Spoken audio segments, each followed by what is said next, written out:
In the dimly lit laboratory, Dr. Martin Reynolds stood before his groundbreaking experiment. The time had come to perform the world's first head transplant. Excitement and trepidation mingled in the air as the surgical team prepared for the unprecedented procedure.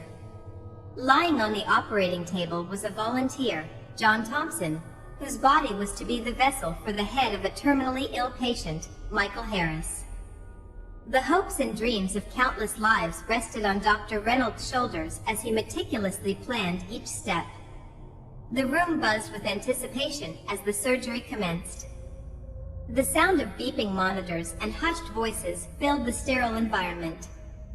Dr. Reynolds carefully detached Michael's head from his deteriorating body, keeping it alive with an intricate network of wires and tubes.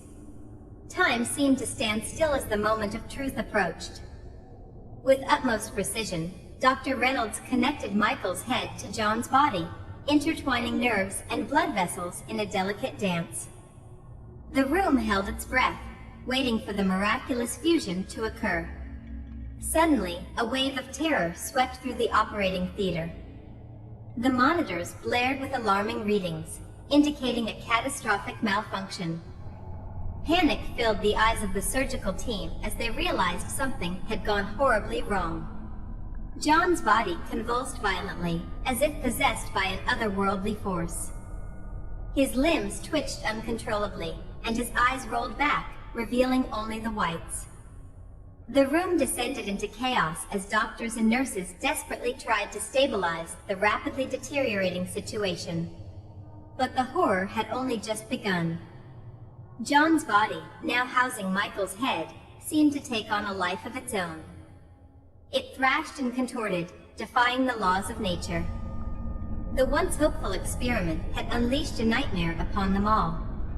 It was as if the transplant had unleashed a dormant evil, a grotesque amalgamation of agony and chaos lurking within the depths of both patients' consciousness.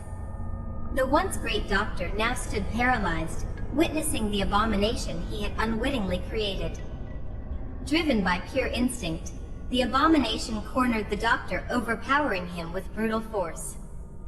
With a malicious grin, it tore the life from Dr. Reynolds, ending his existence in a gruesome display of carnage. The nightmare continued to unfold. The abhorrent creature moved with an unnatural speed and strength, wreaking havoc in the lab.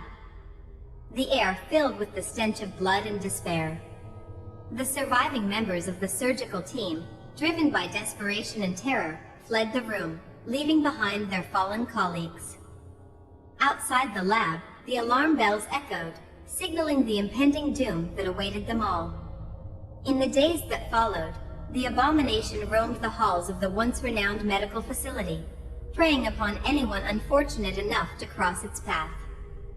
It displayed an uncanny intelligence, eluding capture and leaving a trail of destruction in its wake.